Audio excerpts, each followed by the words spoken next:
नमस्कार। कल मेरी मुलाकात एक ऐसी महिला से हुई जिसे अपने ससुराल में काफ़ी कुछ बर्दाश्त करना पड़ता है। जब मैंने उससे पूछा कि जब उसे यहाँ इतनी परेशानी है तो वो अपने मायके क्यों नहीं चले जाती, वो यहाँ इतना सब कुछ क्यों बर्दाश्त कर रही है, उसने मुझसे कहा कि एक शादीशुदा लड़की का घर उसका ससुराल होता है, उसका मायका नहीं। अगर वो अपने मायके जाएगी तो उसकी स्थिति के बारे में पता चलते ही उसके माँ बाप दुखी हो जाएंगे और हो सकता है कि उसका अपने मायके में रहना उसके भाई भाभी को, अड़ोस पड़ोस वालों को नापसंद आए। इसलिए सब कुछ बर्दाश्त करते हुए ससुराल में रहने के अलावा उसके पास और कोई रास्ता नहीं है। उस महिला के इस जवाब को सुनकर मैं अंदर से हिल गई। उसके बारे में सोचते सोचते जो अंदर से मेरी कुछ पंक्तियाँ आईं वो मैं आपके साथ बांटती हूँ। शादी के बाद बेघर हो जाती हैं बेटियाँ, मायका अब उनका घर नहीं होता और ससुराल की कभी हो ही नहीं पाती बेटियाँ। शादी के बाद बेघर हो जाती हैं बेटियाँ, मायके में सब कुछ कह नहीं सकती और ससुराल वाले समझते ही नहीं कि वह भी हैं बेटियाँ। शादी के बाद बेघर हो जाती हैं बेटियाँ, भाई का अधिकार बांटना नहीं चाहती और पति पर अधिकार कमा ही नहीं पाती बेटियाँ। शादी के बाद बेघर हो जाती हैं बेटियाँ।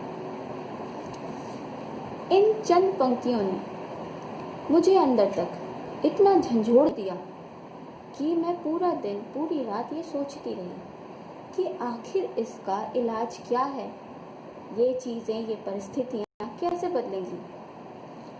तो मुझे जो बात समझ में आई वो ये है कि अगर हम अपनी बेटियों को तो शादी के लिए तैयार करने से ज़्यादा स्वावलंबी बनाने पर जोर दें तो ये उनके लिए अच्छा होगा। अगर वो आत्मनिर्भर रहें तो उन्हें इतना कुछ बर्दाश्त नहीं करना पड़ेगा।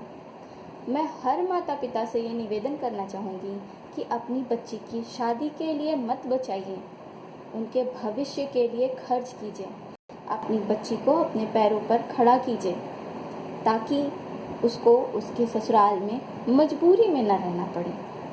आपकी बच्ची सिर्फ आपकी जिम्मेदारी नहीं है, वो एक जिंदा जीव है।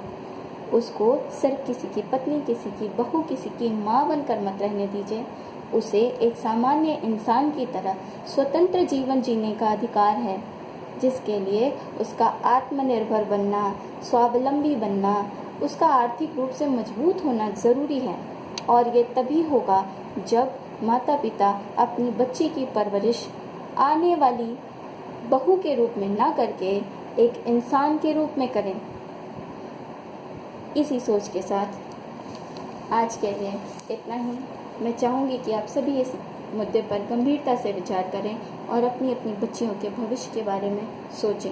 ईश्वर हम सभी के विचारों में शुद्धता और शुद्धता बनाए रखे। आप सभी मेरे चैनल को लाइक, शेयर, सब्सक्राइब करते रहिए। नमस्कार।